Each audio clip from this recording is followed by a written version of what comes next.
Good morning from Brussels. My name is Steven Lokmans. I'm Director of Research here at CEPS, Center for European Policy Studies.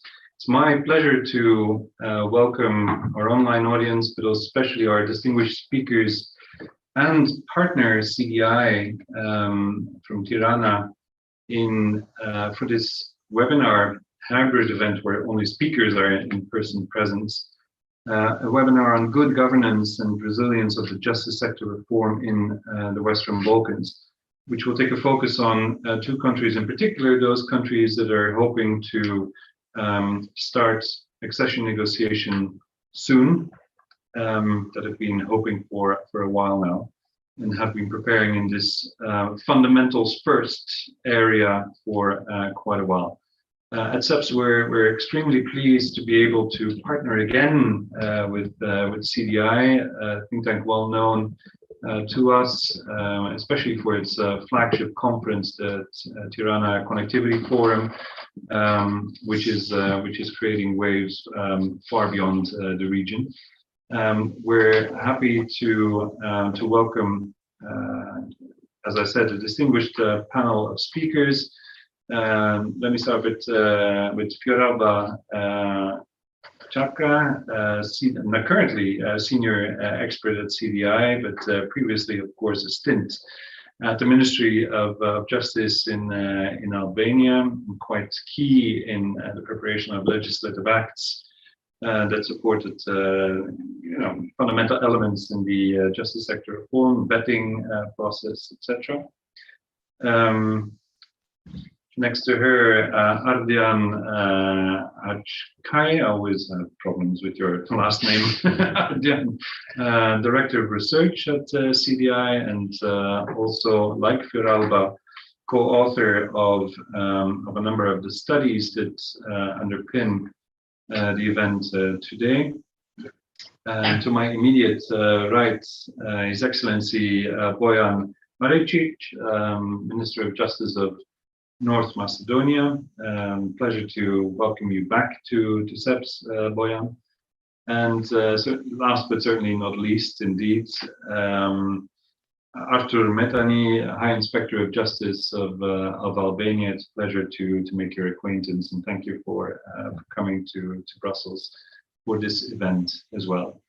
Many issues on our plate. I would like to pass the floor to Elga Mitre, who sits in Tirana. Sorry, before I do that, I should of course introduce Mr. Wolfgang Nozar as well, who's Deputy Head of the Unit and Coordination Officer and Negotiator at DG NIR's Unit A2 of the European Commission, and of course we look forward to your comments on the European Commission's wider regional view and initiatives in coordinating, monitoring justice sector reform and coordinating projects in support of that.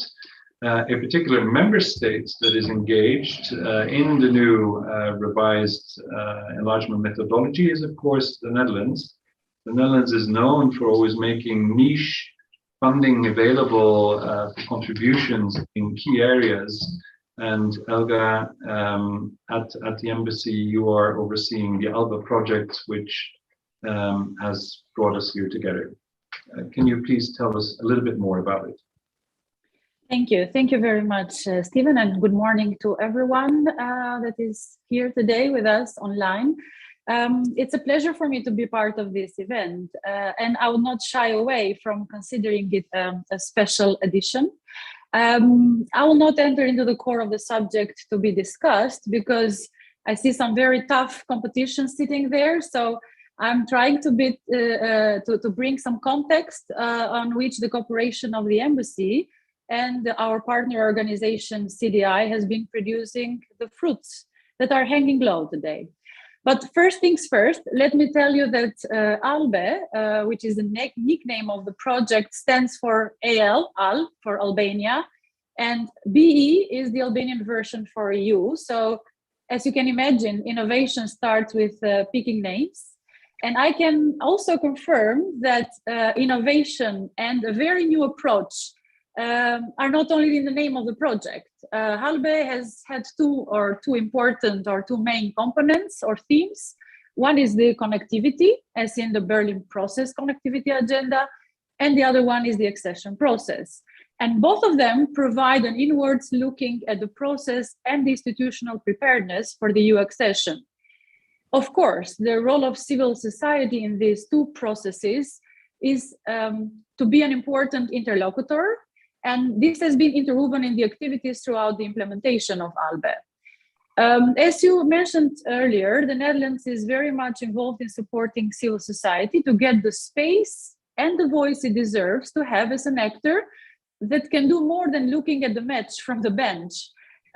In a Dutch perspective, the civil society is a team member and as such can play in the field and even score for the team. So this is the new approach that is slowly but steadily being embraced by all the stakeholders in Albania, for whom what sounded like Greek a couple years ago is now becoming music for the ears. I can also tell you that when we first started the project about 3 years ago, combining the Berlin process and EU integration, it all sounded very abstract. We even noticed the high eyebrows when explaining it to different stakeholders. But this is typical Dutch, taking risks and keep sailing towards the lighthouse, even when it is a bit foggy. Look where we are now, 3 years later, and it has become clear that the connectivity agenda, so much pushed forward and so much promoted by the Berlin process, as well as the regional projects that are funded or are hanging there in the framework of the connectivity agenda, cannot materialize if there is no institutional connectivity. And I underline here the institutional connectivity between all the Western Balkans 6 countries.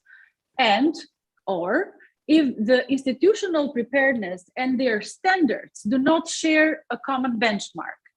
And all this institutional path is closely linked to extensively fit to what Western Balkans 6 countries, some more than some others, share as a common destination, the EU. The Dutch are not only good sailors or great innovators, they are strict but fair, as you said. But it's also very important that the Dutch do not give up very easily. They stay committed, they stay engaged. For them, the process is as important as the destination. So this is why this project, Albe, is another example of the Dutch approach, strict, fair, and engaged. I hope the specific experience of the judicial reform that Albania brings in the Western Balkans 6 fora will serve as a lighthouse for the other countries as well. It can be a full package, or it can be a toolkit, which can have its downside, except for its positive side, its fancy and attention grabber impact in the country. But I will better stop here and leave the experts make their case. So, Mr. Moderator, I rest my case. Thank you very much, Elga. Very eloquent and full of analogies, of course, to Flying Dutchman and all that. But let's hope that this type of project not only inspires other countries in Southeastern Europe, the SEE 6, but also other member states in putting their men, women, and money where their mouth is in support of the implementation of the revised enlargement methodology. So thank you for that. A key concept, which is no doubt music to Ardian's ears, is institutional connectivity.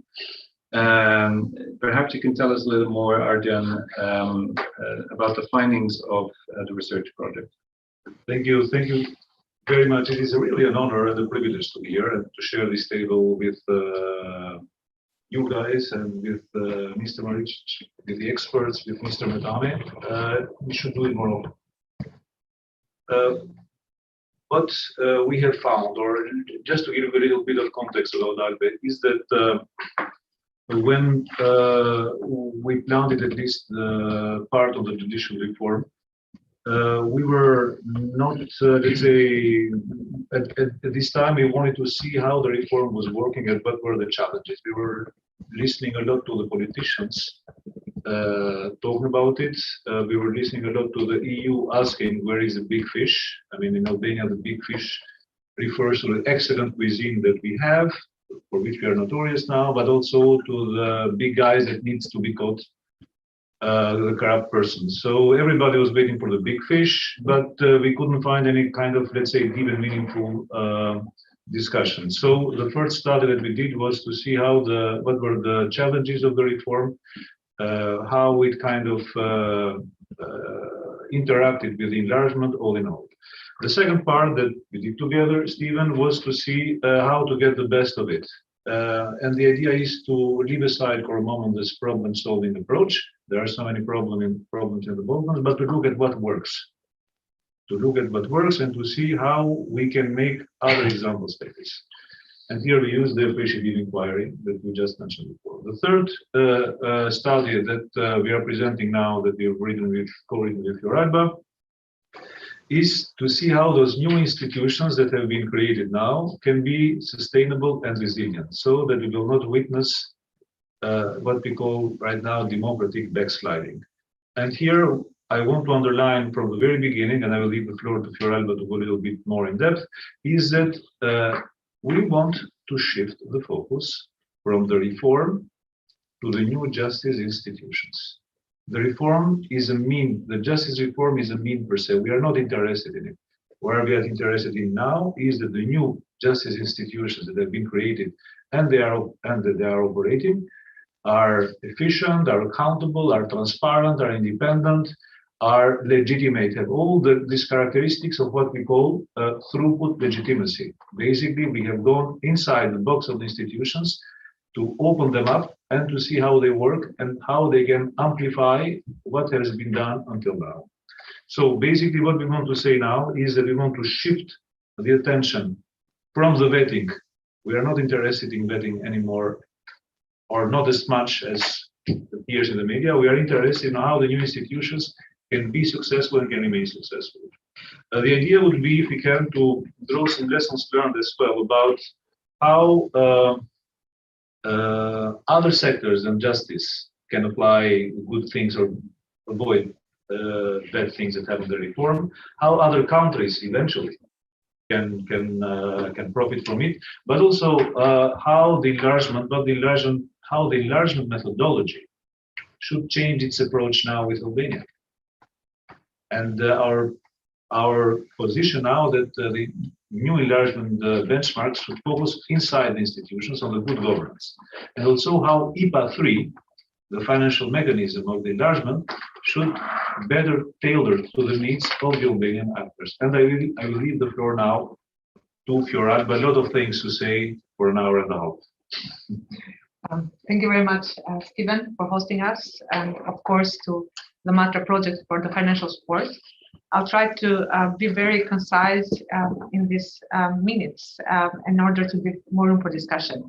I'll start where Ardian left, saying that it's time to talk less about the reform and more about the institution. And what is new in this research is that we have shifted our focus from the normative perspective to the organizational perspective. In fact, when we talk about the justice reform or the justice institution, it's perceived that they are embedded in the legal framework. They are in the cornerstone of rule of law. And probably they are mostly analyzed from this legal perspective, how they insulate the judiciary from the intervention, how these legal mechanisms that are being written in paper ensure accountability, efficiency, transparency, but somehow it is neglected that the new justice institution per se are organizations, are entities. And as entities, they do not operate in vacuum. They have some key organizational aspects which are linked to their budget, to management system, human resources. And unfortunately, so far, not much attention it is paid to the new justice institution as organization. That is why our research is basically focused more on key organizational variables of the new justice institution, their ownership, commitment, and identifying good government elements in the new justice institution. Why this approach is innovative in our side, and also something that needs more attention.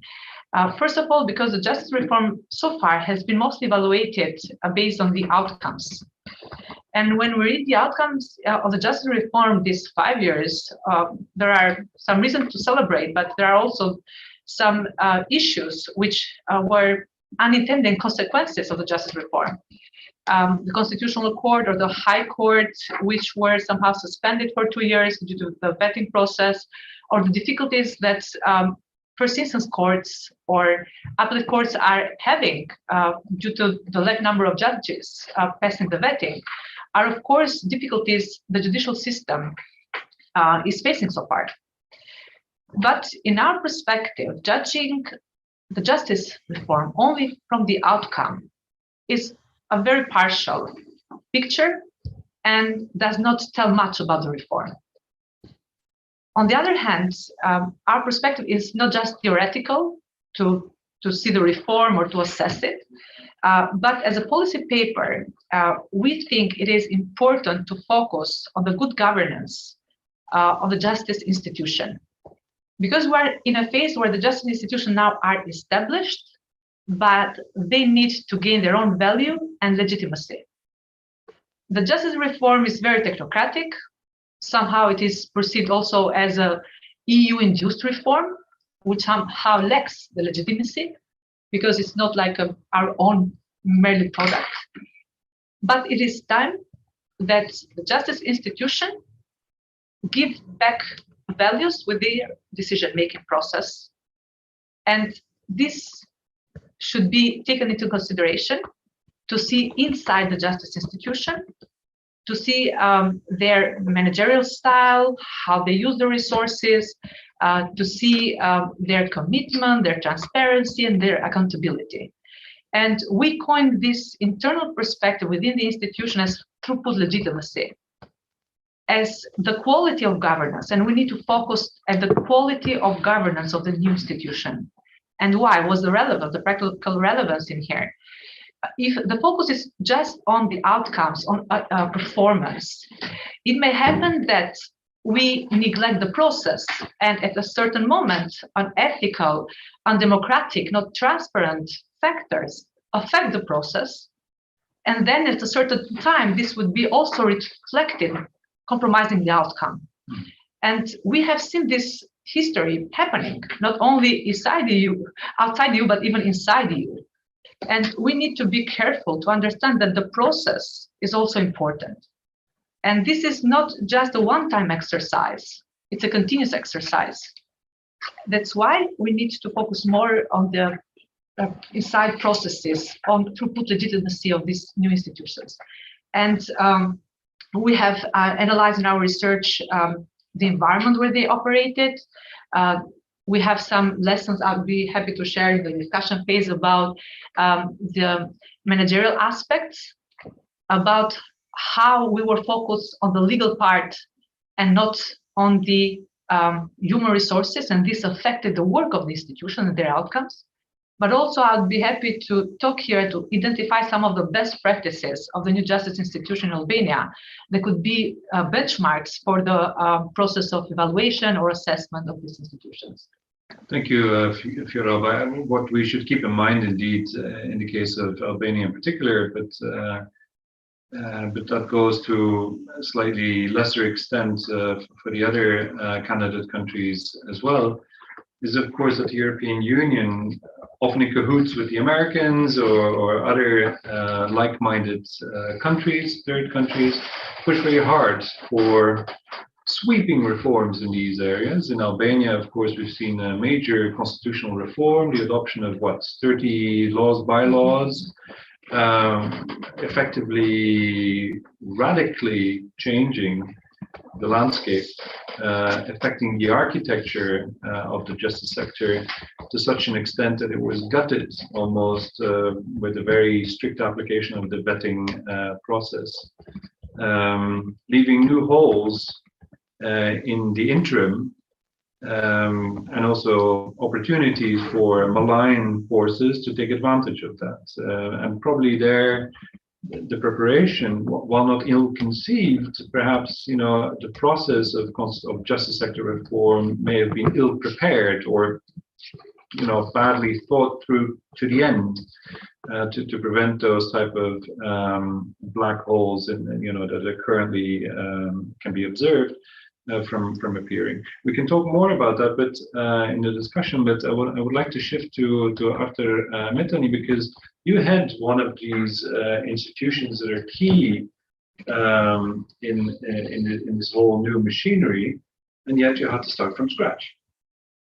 Yes, thank you, Stephen. Thank you for inviting me here to have the chance of discussing with you the insights from an actor of the new justice institution. I've thought about this topic, to be frank with you, and the considerations that I'm going to make, I thought it would be better to be coming from my personal view as a lawyer, but also as a citizen who firmly believes in the fundamental values of the European Union and Europe in general, because that is the main purpose why the reform was made, to make the country more democratic, closer to rule of law, and of course respect for human rights. And in this respect, the reform came for that need. A change which in the spirit of the European Union values aims at establishing a fair balance between power, democracy, and the rule of law. The reform was one of the deepest and largest institutional and legal reforms in the country. The selected model and the degree of intervention in the justice system in Albania represents a unique case. New institutions have been established or reorganized, and compared to other Western Balkan countries, Albania can be considered as a leader of this reform process. In this context, Albania's experience with justice reform can help during the process of planning, implementing, and monitoring institutional reforms in the Western Balkan countries. Nevertheless, in this specific case, it must be taken into account the fact that the countries of the Western Balkans are at different stages of their integration processes.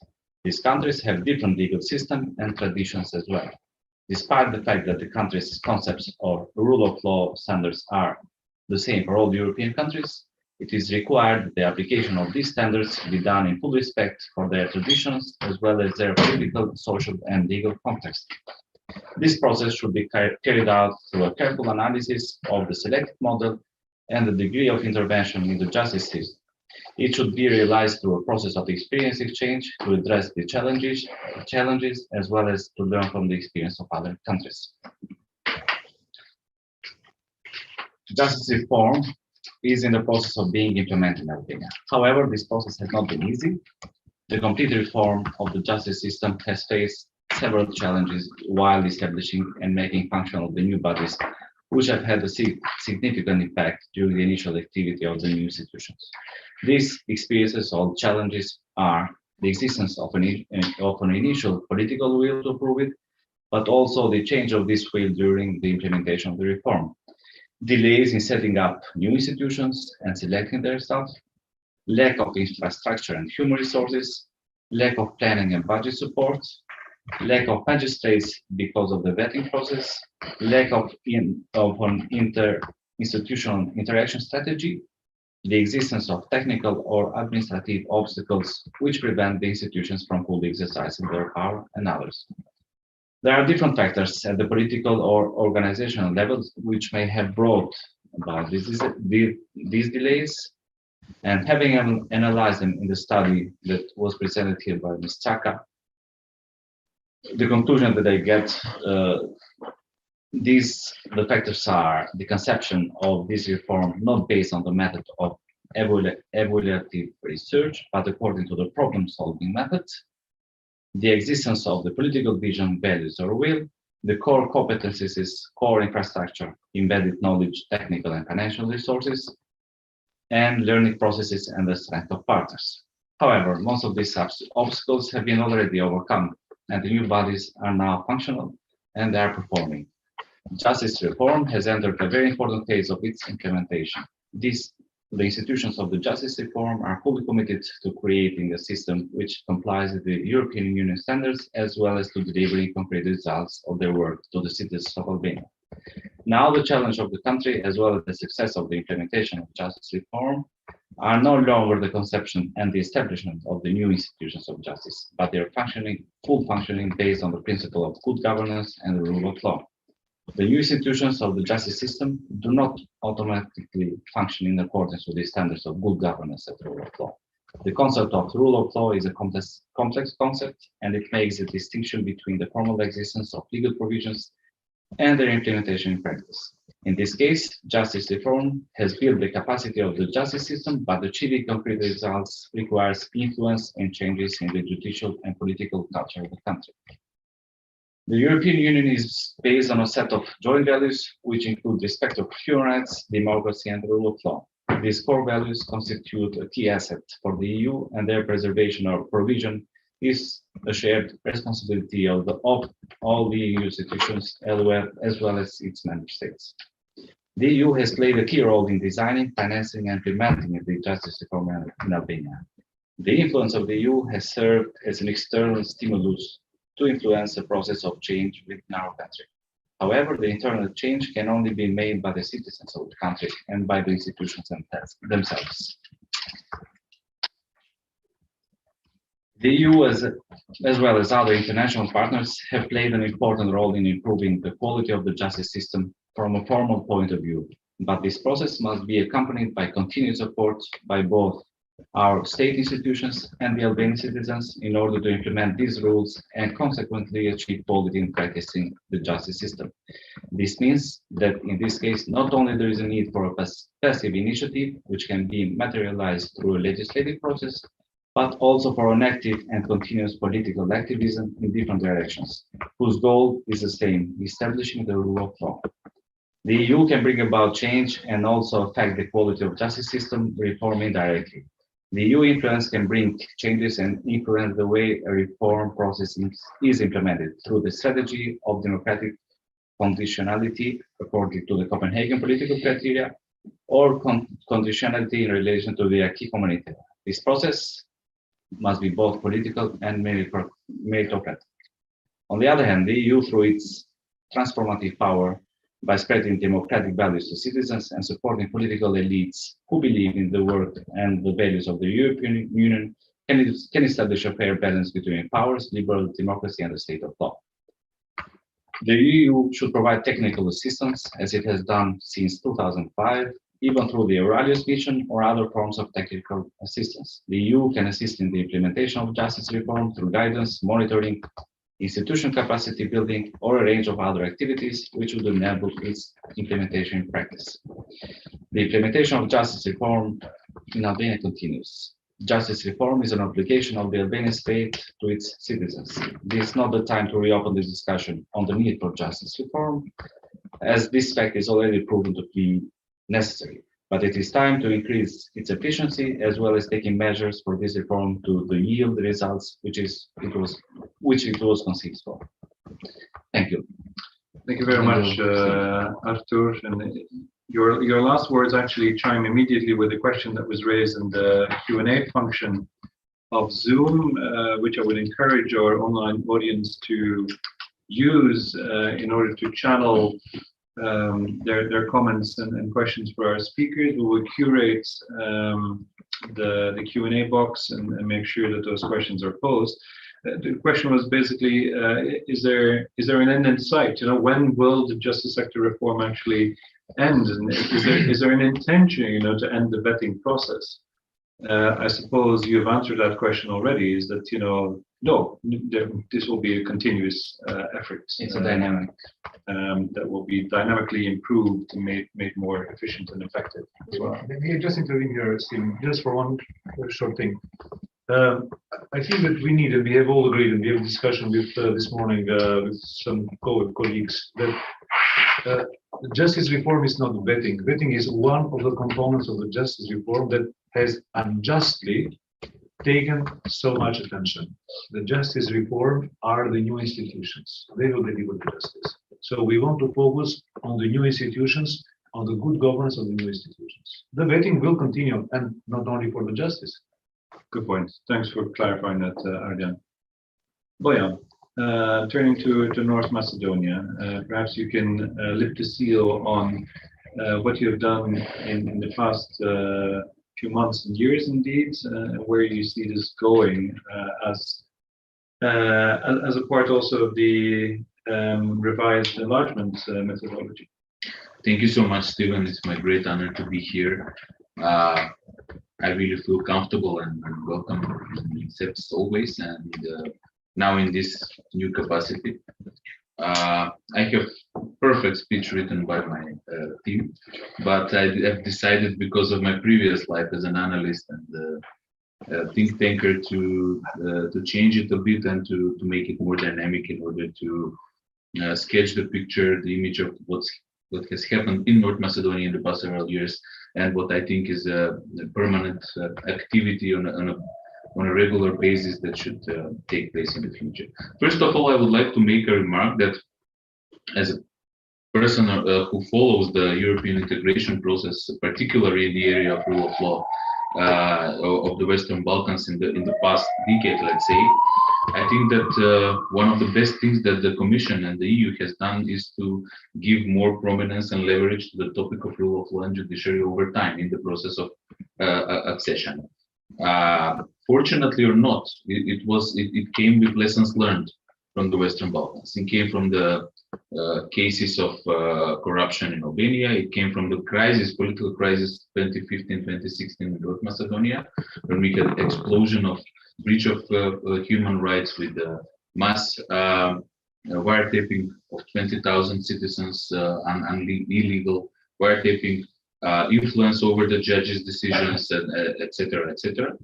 And I think that was the turning point, at least in North Macedonia, but I think broader in the region, the turning point was the engagement of the senior expert group of Reinhard Priebe for rule of law in North Macedonia.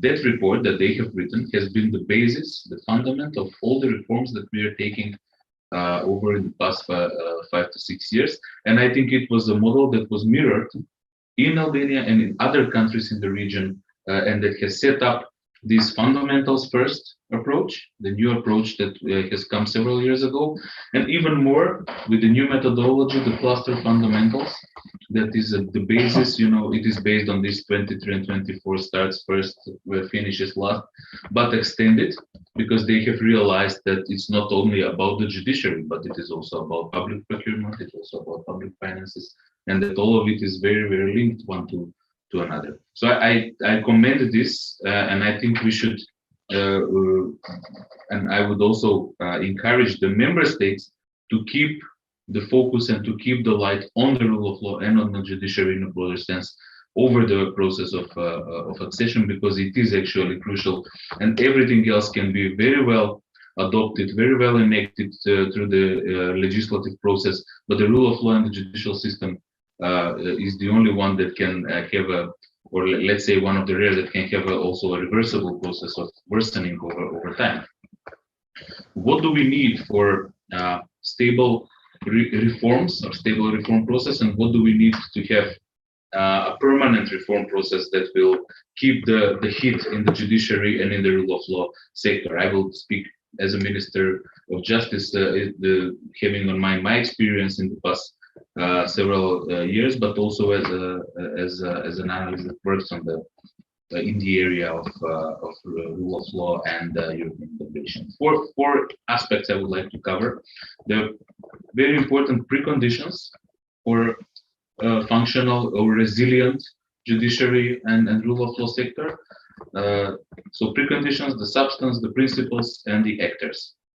Speaking about the preconditions, what is very important is to provide for resources, human resources and financial resources and technical resources. This is what we are paying attention to at the moment in North Macedonia.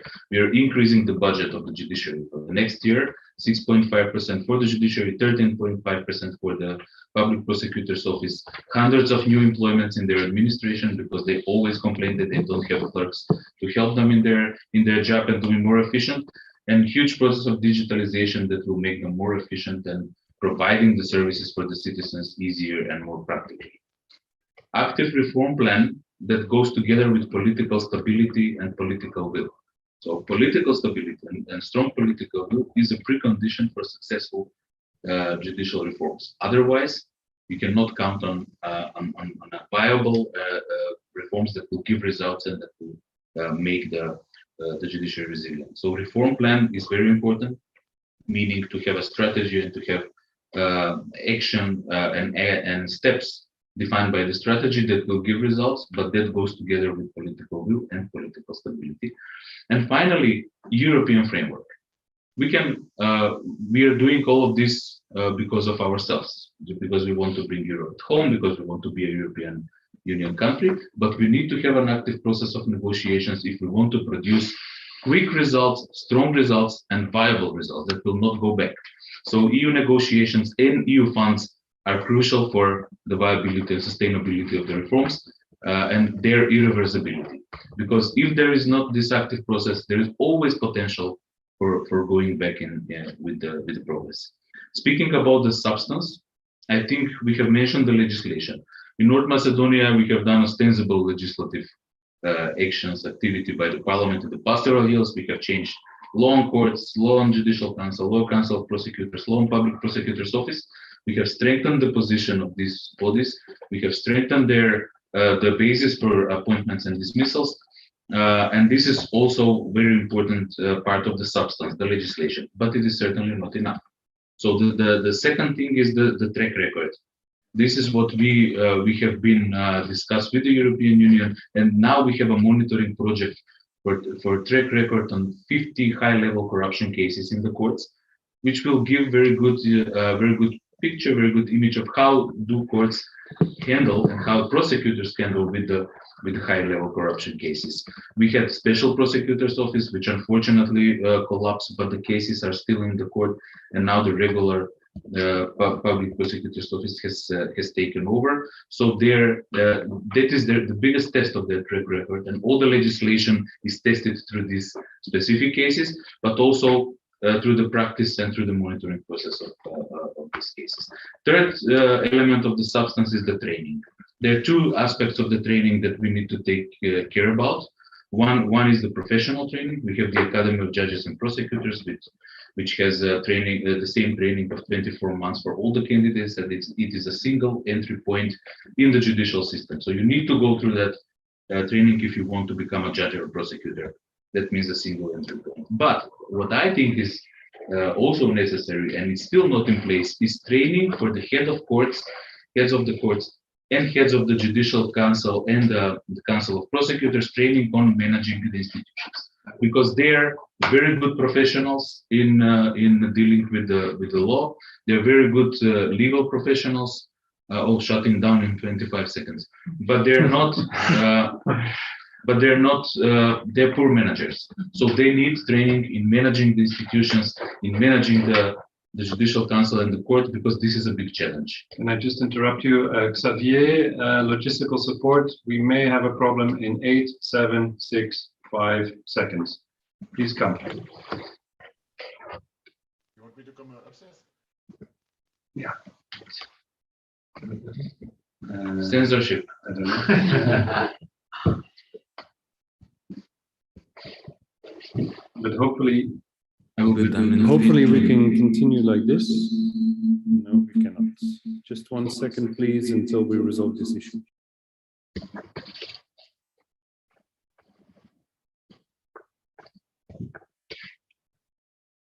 to interrupt, we'll just have to revert from training. Yeah, I know where exactly where. Okay, yeah. A couple of more minutes, so 3, let's say.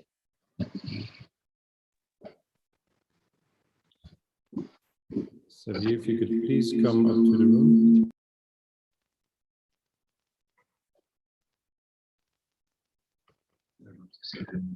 Management, as you mentioned, it's a real problem, a huge problem.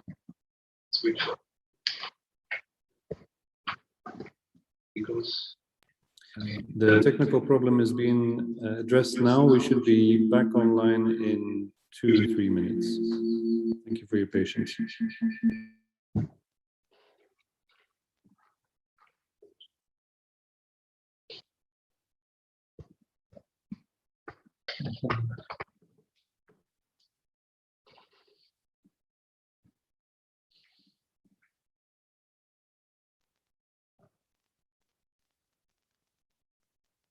We'll be back. So Nozar, can you please indicate whether you can hear us? Yes, I can hear you.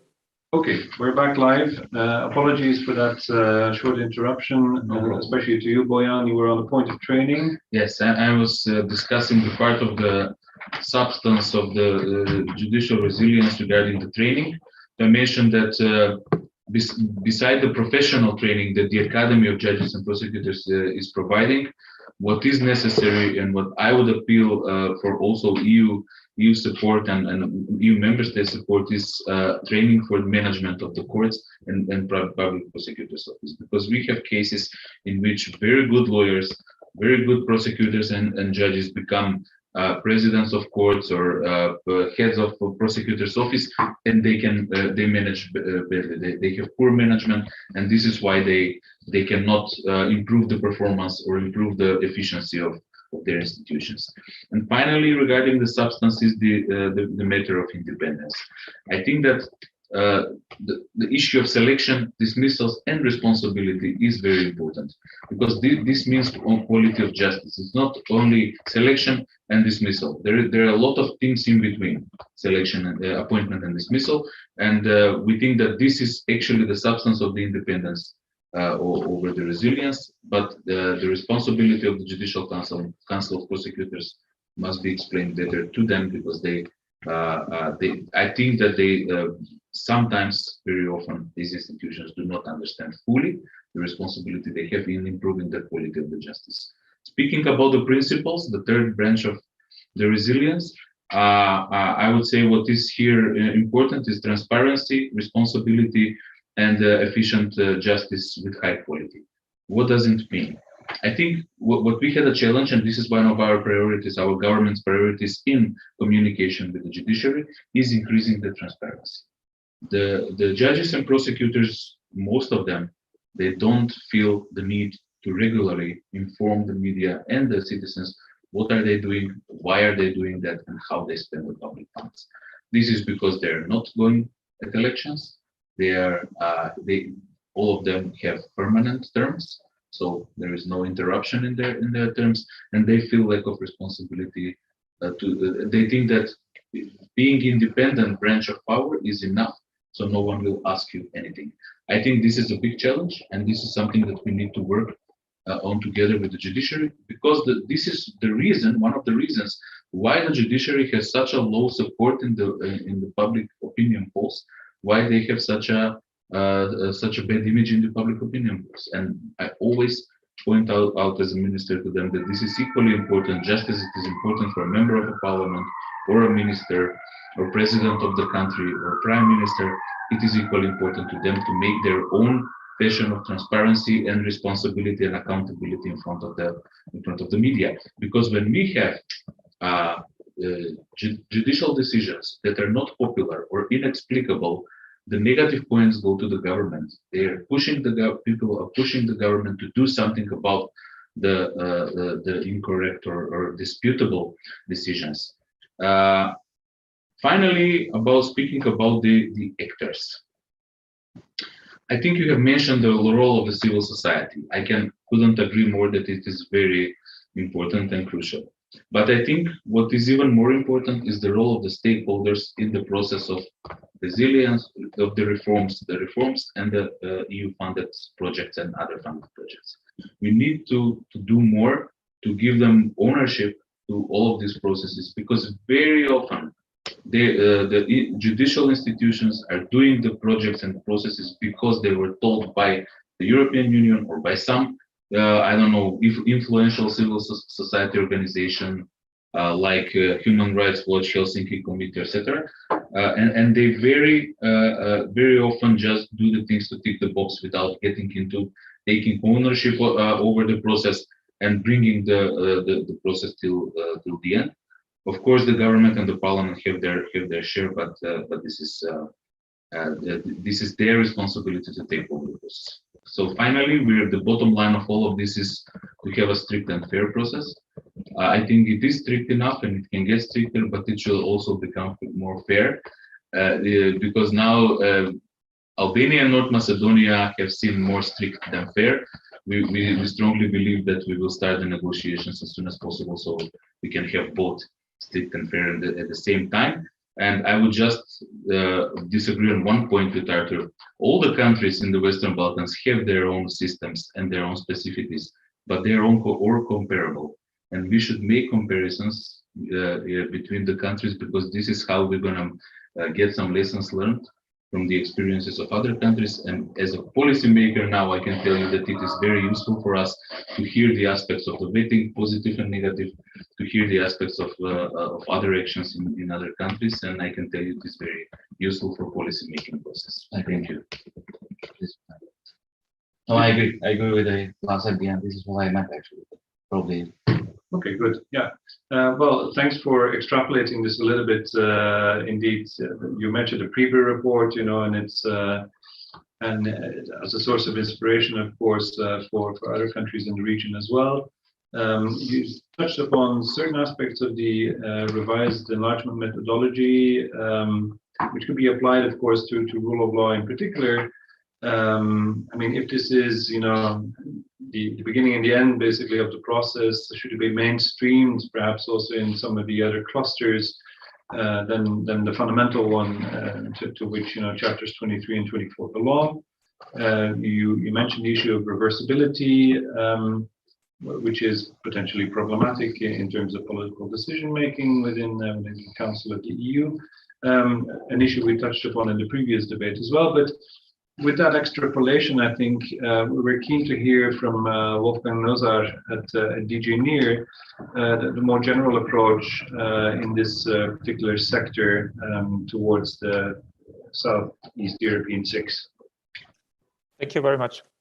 Allow me to start maybe with a few general observations on our policy and also react to a few comments of the other speakers. So as a very general observation, judicial reform, or establishing a functioning and independent and accountable judicial system, has been a requirement for EU accession for a very long time. It is already spelled out in the Copenhagen criteria.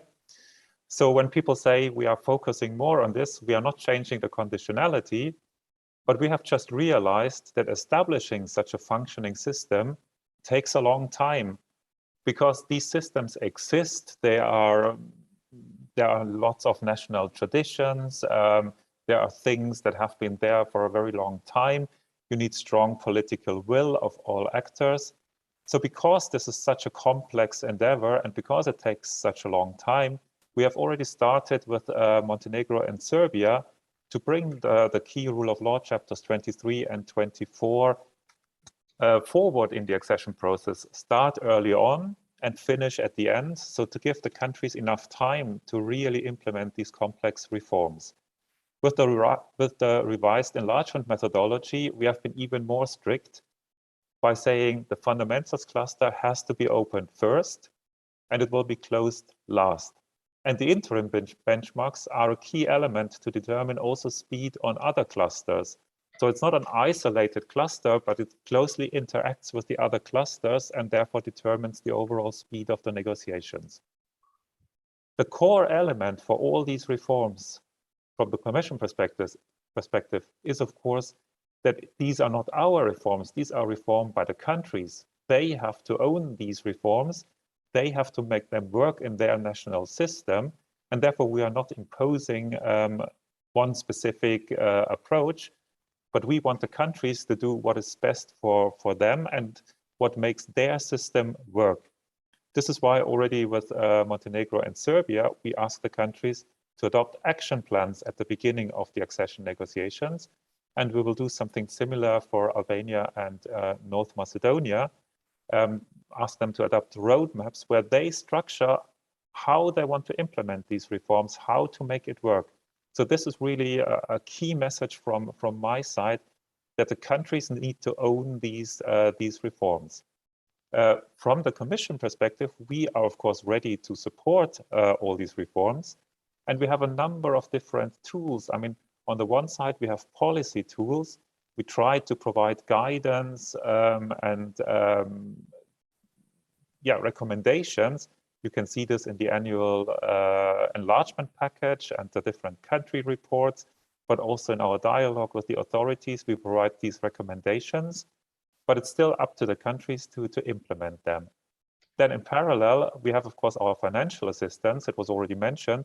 I mean, just under IPA 2, which ran from 2014 to 2020, we have spent more than 400 million euros for justice reform, including through regional programs, but also national programs. So there is quite a big investment from our side. And under IPA 3, we will, of course, continue this strong investment in the rule of law and judicial systems in particular. We have a slight change in IPA 3. We will not have these national envelopes anymore, but we will focus on thematic envelopes. But this doesn't mean that we will reduce our funding. It just means that we will have more of a focus on the most important thematic issues. But at the same time, we also will make sure that nobody is left behind and there is a fair share principle when we implement this IPA 3. Now, under IPA, we have, again, a broad range of things we can do. I mean, we can invest in the legal framework, physical and institutional framework, including buildings. We can do capacity building.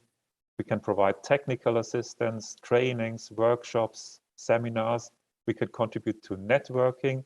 We have invested a lot in IT systems in the different countries, which I think is an important part to make the judiciary also fit for the future, especially at this core point in time when there is this big reform. I think you don't have to follow what the member states have done over 10, 20 years. I think you should really focus on what is the best available system now.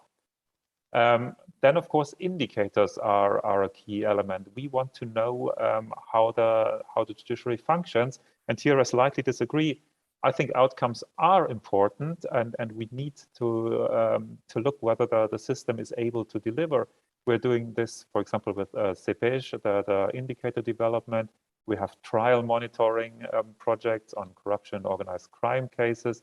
We also have advisory missions. So I think this is a very important element that we make sure that the judiciary functions on paper, but also in practice. This does not mean that the governance of the judiciary is not important. It absolutely is. And I think this is an element we need to look at closely. But at the same time, it's not the only thing. It also has the outcome has to work. We have case-based peer review missions. We are planning a new one on high-level corruption and organized crime. We foster regional cooperation. So there's a broad range of tools we can provide to the countries to implement their specific reform needs. We also encourage very much cooperation, international cooperation of the judiciary, in particular on organized crime and smuggling cases, for example. This is why we have proposed to our partner countries to work more with Eurojust. Currently, we have cooperation agreements of Eurojust with Albania, Montenegro, North Macedonia, and Serbia. And these cooperation agreements provide key tools for the countries to prosecute serious transnational crime. And I think this is also an opportunity to show to member states that the system is working if these investigations deliver concrete results. We are also supporting the involvement of the Western Balkans in the European Judicial Network. We have a long-standing cooperation with the Council of Europe on judiciary matters. Here we have a horizontal facility project for the Western Balkans and also Turkey, which substantially supports judicial reform in these countries.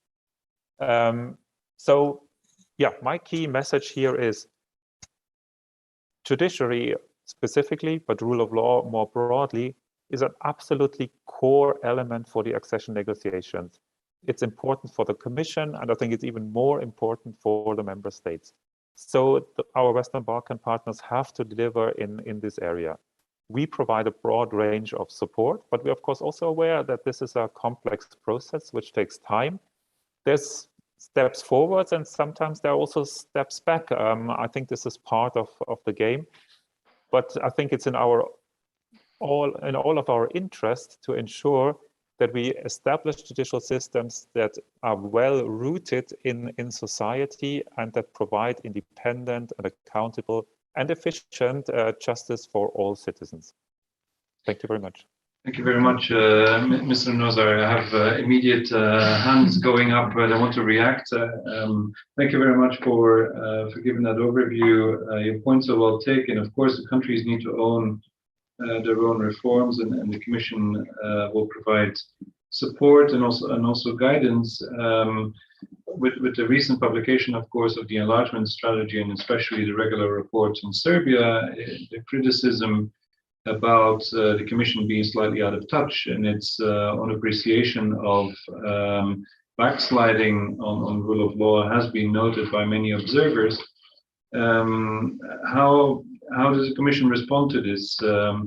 Would be my question. Another one would be how does the Commission mobilize its mechanisms to cooperate more with member states, or perhaps coordinate with member states their support in rule of law reforms, just to make sure that indeed they live up to their own commitments made with the revised enlargement methodology, that they would become more engaged, especially on fundamentals.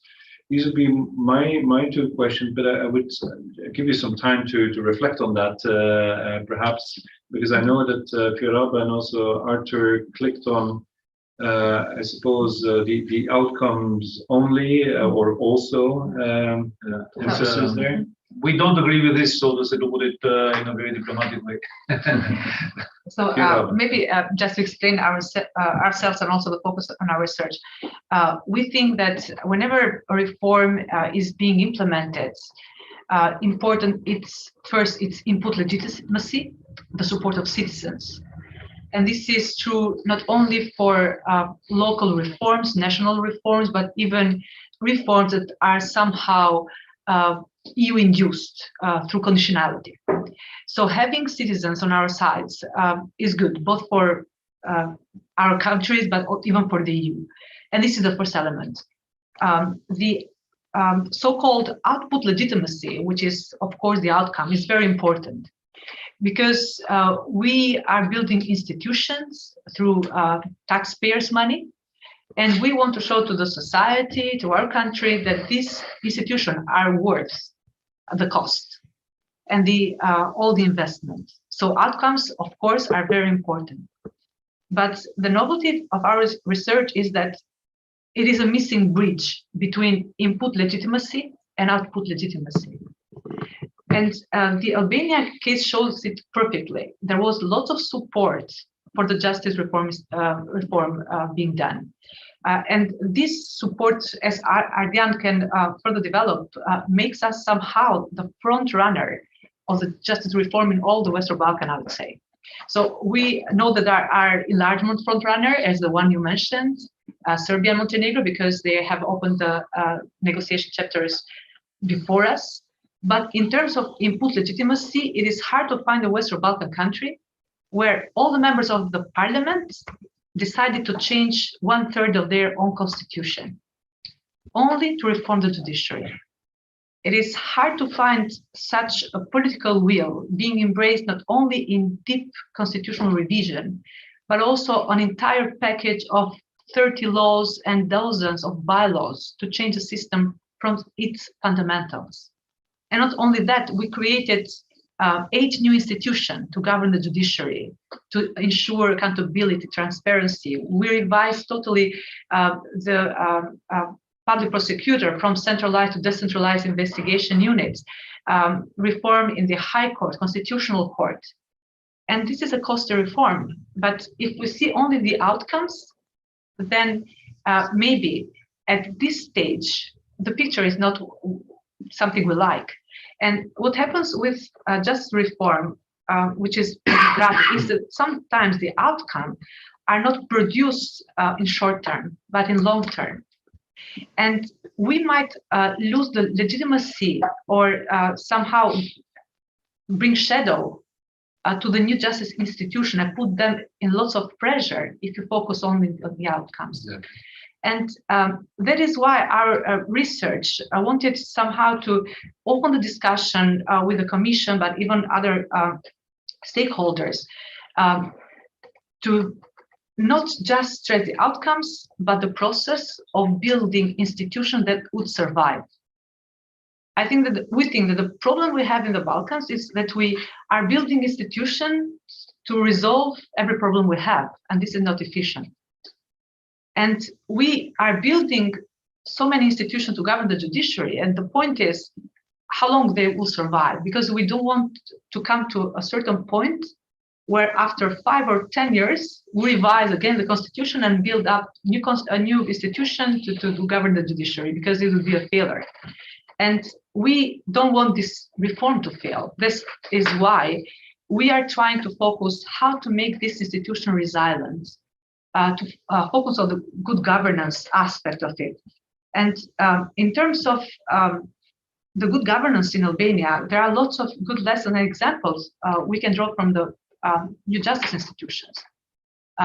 First of all, they were somehow lately start working. So we always say justice reform in Albania has been there since 2016. There are not so many good outcomes, but we forget that the reform was adopted in 2016, but the institutions start working relatively late. The first institution started working, the vetting institution started working only 1 year after the reform was adopted. The High Judicial Council, High Prosecutorial Council started working 22 months later.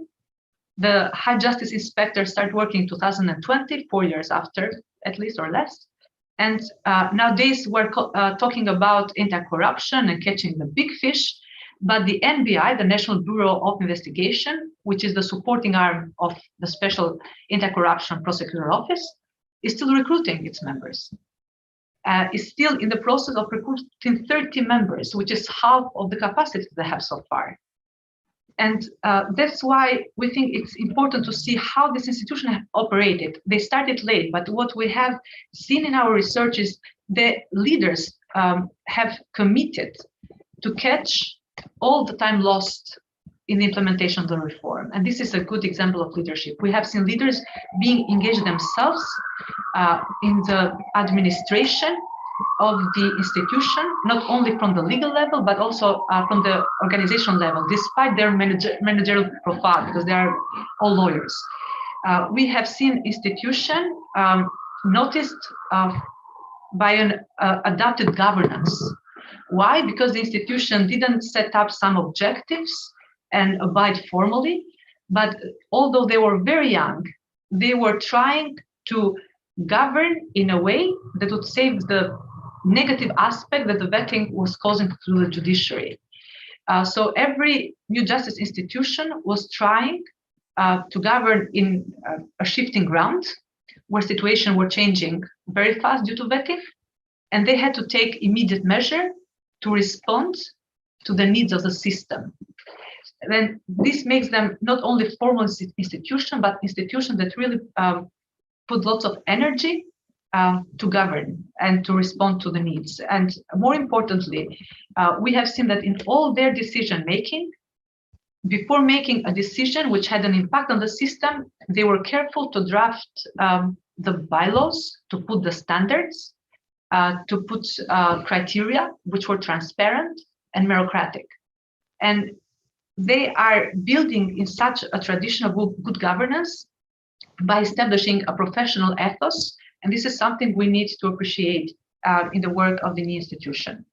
They've been also active. Can I interrupt you a little bit, because we can come back to you in a moment, but I wanted to hear also from Arthur on this specific point. Yes, thank you, Stephen. I would have only 4 short comments. First of all, the justice reform in Albania has been going on for a few years now, and we still don't have a photograph of the performance of the new justice institutions. In a meaning that we have to agree on a joint understanding of the word good performance or non-good performance. And in order to have such a photography, you need to establish a methodology of evaluating the performance of the justice institutions based on scientific and analytical indicators. The second comment I have is that the justice reform in Albania has been very deep, and to be frank, also traumatic to the Albanian society, because we are now suffering the effects of such a reform. By this, I don't mean that it was a not good thing. It was the best thing that it happened to the country, the reform, I mean. But we have to appreciate this sacrifice that the society is making in Albania. If we keep appreciating by putting new rules, I don't think we go to the right direction. We just delay the successor of the reform, because I share another opinion by from the colleagues that I don't have any doubts that the reform will be successful. When? It's another thing. And of course, I don't think everybody or you expect that we shall have the successor of the reform in the next 2 or 3 years. The reform will be effective at least after a decade.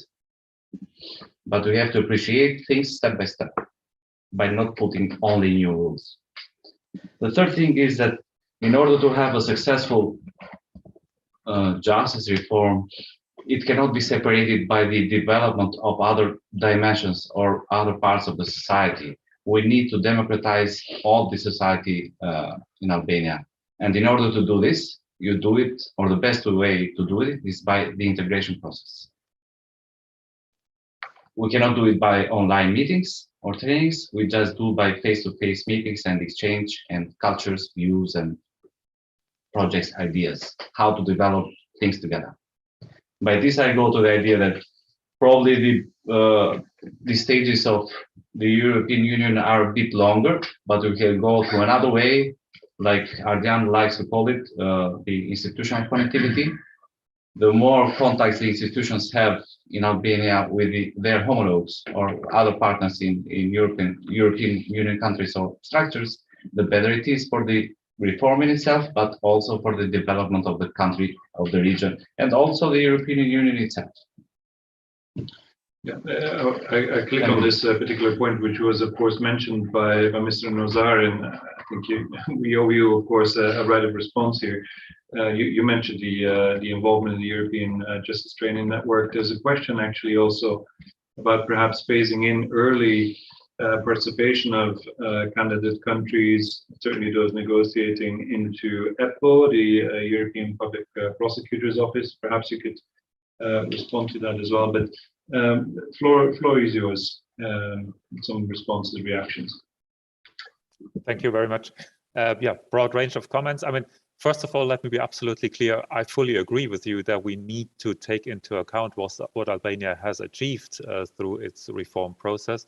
It was a very bold reform, and I'm not saying we are not taking this into account. I'm just saying, yes, we appreciate this reform process. We are monitoring it closely. We have assessed it in our annual reports every year, and I think it has received a very positive description there, exactly because it was such a bold reform process, and we also believe that it will work.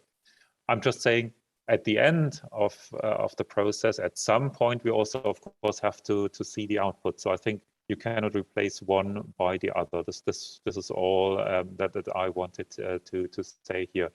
Let me just say a couple of words on our annual reports. I mean, there's often criticism that we're too positive or too negative, depending on which perspective you're coming from. But we, from the Commission, we consult a very broad range of sources. We consult our experts in-house, our delegations on the ground. We consult a broad range of international organizations. Of course, we get input from the countries. We consult civil society and NGOs. So we really try to establish the broadest possible picture to get a solid assessment. And especially with the revised methodology, we are also trying to bring in the member states. We are consulting them on the ground, but also centrally from Brussels. So I do think that our reports give a relatively accurate picture of the situation. Of course, you can always discuss on specific details, but I think it is a solid product that reflects the situation in the countries. On the European Public Prosecutor's Office, I absolutely agree. I mean, I'm not an expert on this specific institution, so I don't know where exactly we stand. But the more we can bring the Western Balkans into the procedures and the institutions of the European Union, the better. And this was clearly said also in the revised methodology with the accelerated integration idea, that we want to bring the Western Balkans already as close as possible to the EU before accession, and not always wait for this point somewhere in the future when suddenly with accession you get everything, but make it more gradual and already see the citizens before the actual accession that there are a lot of benefits in joining the EU. So this is a crucial point. Last point, involvement of the member states. I mean, the revised methodology has clearly proposed that we want to bring them in more. One element was, of course, the consultations for the annual reports. But also, if you look at the political IGCs, the intergovernmental conferences, we held the first of these political IGCs, which are not just about opening and closing of chapters or clusters. We held the first of these with Serbia and Montenegro in the summer. And I think this was a very good exercise to allow the member states and the national authorities to exchange directly and see what are the priorities on the one side, what are the priorities and possibly the difficulties on the other side. And I think this political exchange is absolutely crucial to bring the process forward. Just, well, I'm really glad that some keywords are kind of popping up in this discussion, like good governance, resilience, and also the legitimacy, which is increasing important. And I would just profit from this opportunity just to add another comment on the importance of what we call throughput legitimacy, of the way the new institutions work as compared with the outcomes that we expect from them. The problem, or the challenge is that the outcomes, they can somehow be masked through the technical assistance or external consultants, basically. And also, if they are masked, we tend not to see the problem with the legitimacy of the institutions, and this brings this kind of dichotomy between what the Commission says and what the member countries decide, but the Council decides, like in the case of Albania, when the Commission said Albania is okay, but the Bundestag added another 9 conditions that had to do with the input legitimacy, with the way those institutions were created and were functioning. And also, I believe that increasing the good governance, the focus and the assistance of the good governance of the institutions also helps their resilience. And it was the Minister Maricis that brought the resilience in it. So, I mean, I fully agree with Mr. Nozer. I mean, outcomes at some point, they need to be there, because why did we brought the institutions? But to make sure that there is no reversibility, we need to make sure that those institutions, which are the outcomes for excellence of the reforms, need to be there and need to have a lot of attention and a lot of resources. We need to build, we have used the term cordon sanitaire around them. There is a question about expectations about chapter 23 and 24 and how they can be reflected in the rest of the chapters.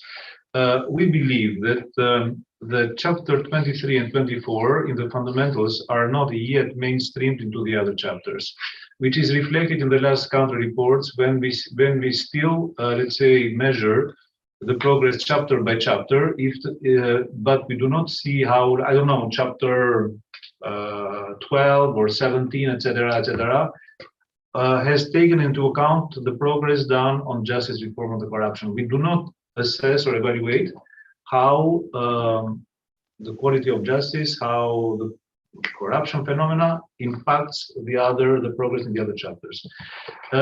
We believe that it is not an easy exercise, but we believe that focusing on the good governance of the institutions in each chapter makes possible to mainstream and to embed the fundamentals. And when I mean, in all the chapters and not only in the cluster.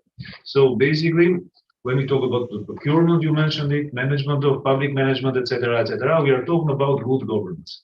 And if the institutions in all the 20, 34 or 35, whatever chapters are well governed, it will be a very good indicator or benchmark that the fundamentals cluster is being properly implemented. So this was my kind of reply to the anonymous attendee. Thank you very much, Ardian. Erwan Fouere, the former USR and head of Commission delegation, very double-hatted EU official in that respect, to Skopje, and now associate senior fellow here at CEPS, asks whether they're optimistic that the new approaches have seen a change in public confidence of citizens in due process and functioning of the rule of law. Maybe that's a question I can pose first to you, Bojan, but also to Albe and Artur. Can you read it once again? Well, all the innovations in justice sector reform that has been implemented over the years, has it actually led to a change in public confidence of citizens in due process and the functioning of the rule of law? Well, certainly yes, but probably not enough. I mean, what happened in the past 5 to 6 years, at least in North Macedonia, has demonstrated that it's possible to have high-level corruption cases or big fish in front of the court. But I think that what people still cannot feel is improvement on a daily basis in the daily business of the courts.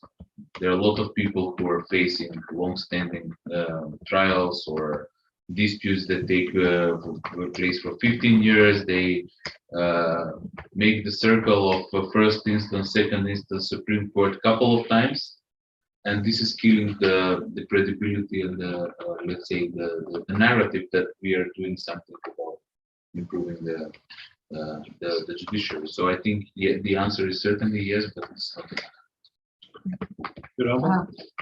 One of the goals of the justice reform in Albania was exactly to turn the confidence of the citizens to the judiciary, and this was the main goal of the justice reform. And this was not just a goal.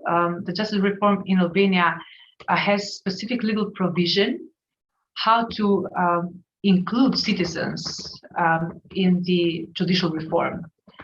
And I think this is an innovation because citizens legally can participate somehow in certain aspect of the work of the new justice institution. And how? A few examples.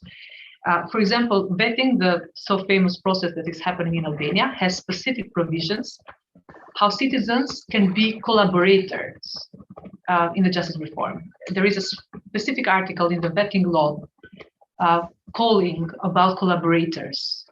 And these are citizens who were victims of an unfair process, who somehow have allegations about judges being corrupted or having a certain misconduct. And they collaborate with the justice institution by bringing this decision to the vetting body. On the other hand, scrutinize the decisions and calls the vetting assessee to respond why he did not follow the law, what were his main considerations when judging, and somehow making, for the first time, judges accountable directly to the citizen, which I think is very novel. It's hard to find a place somewhere of this process. And when I see the number of people going to the vetting bodies, presenting their court decision, some have standing grounds, legal grounds, I might have not, but I see and I read it as a confidence in the new institution. Especially also the statistics nearby the high justice inspector show the citizens are somehow prone to cooperate and have a basic trust in the new institution. And the high justice inspector is an example of the number of petitions from citizens going there. On the other hand, I really could not agree more with Minister of Macedonia saying that there is also this negative aspect of course, being postponed or even pending due to the vetting process. We have this situation in Albania where Constitutional Court, the Supreme Court did not work for 2 years. The Appellate Court had half of the justice and judges they should have because of the vetting. And the removal of judges from the system is causing problems in handling specific cases. And of course, this brings frustration. But on the other hand, it is a cost that we're having as a society. And also the one who have cases into courts are somehow perceiving this cost, but they would prefer to have a judge that would abide to the law, will not be corrupted, will interpret the law and render justice, rather than being influenced by unethical or proper actors. So yes, there is a difficult and complex period we're living. It's not easy because, as it was mentioned in this table, the justice reform in Albania is shocking and has shocked all systems. But there is a positive trend, and we need to nourish it. How? This is my last comment in here, by communicating better. The justice reform started in 2016, but only lately, like 1 year ago, the Ministry of Justice in Albania started to ask for some technical assistance from EU for communication. And as we were discussing with Adrian, the communication so far, the justice reform is being done by policymakers, by politicians, and not exactly somehow reflecting the new judicial institution position.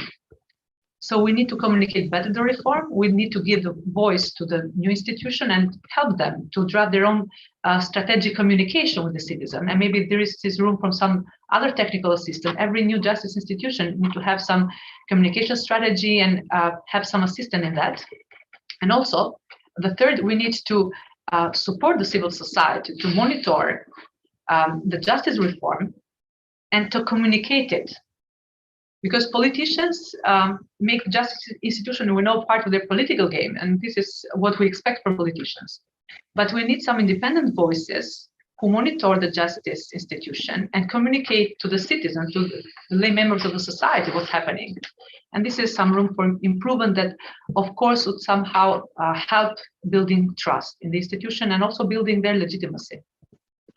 Thank you very much, Ferrabo. Did you want to say something still on this particular point, Arthur? Because you have a communication strategy to follow probably as well. Explain your job. Yes, it's a tough question, to be frank, because I mean, the justice reform in Albania is probably one of the single reforms that had the most public support. I mean, not only the 140 votes of the parliament, full unanimity, but also the support of the Albanian society, because they felt the need for change in the justice reform. And that hope and that feeling still is present in the society, but it is being substituted by frustration. It is being substituted by frustration because the delays of the establishment of our institutions, the problems that the reform has brought, and their normal effects of the reform.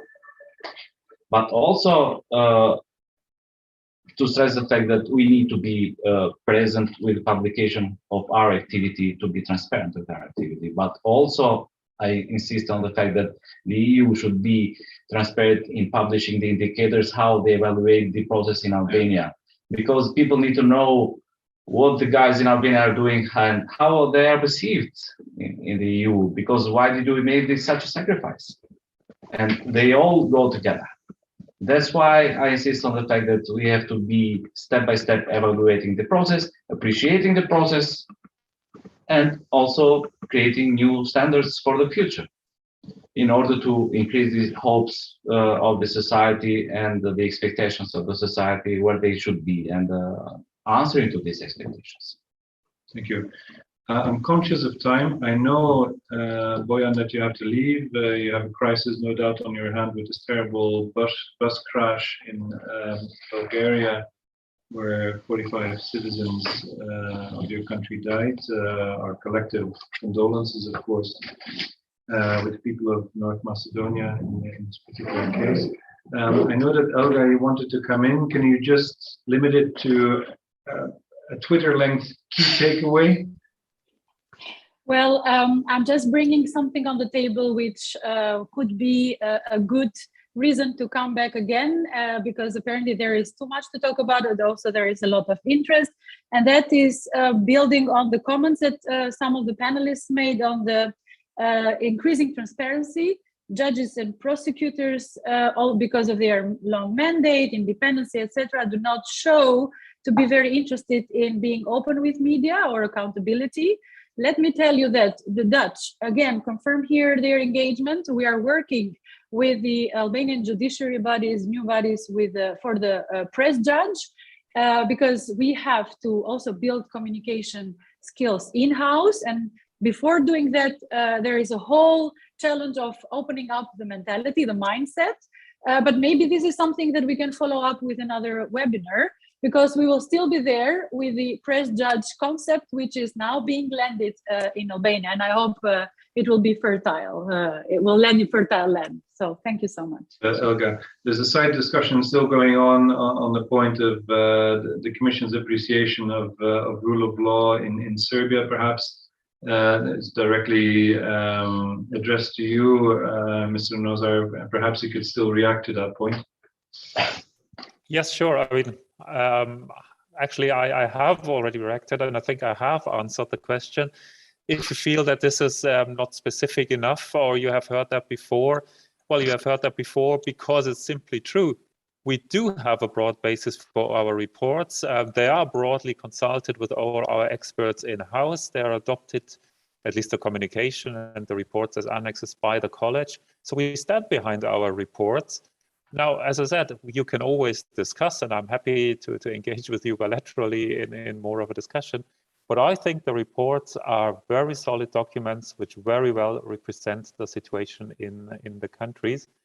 The fact that we always get criticized for this or that from one side or the other side, sometimes it's too positive, too negative, just shows that these are difficult topics. But I think the Commission brings an objective assessment to the table.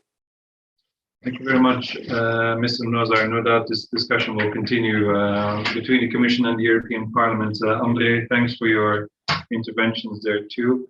We're conscious again of the noise that is happening with a sensitive microphone. Apologies for some of the background noise to our online audience. I would like to wrap it up before this disintegrates even further on our side, but not before I would warmly thank on behalf of the audience, the two organizing institutions, SEPS, and especially, of course, CDI in Tirana, for all of your participation, for coming to Brussels, for sharing your experiences, your analysis, insights, and opinions. Thank you to our audience for your interventions, your questions, and we hope that you will stay tuned for further events that we'll be organizing and co-organizing in the future on this topic. Thank you very much, and we wish you still a nice day. Thank you.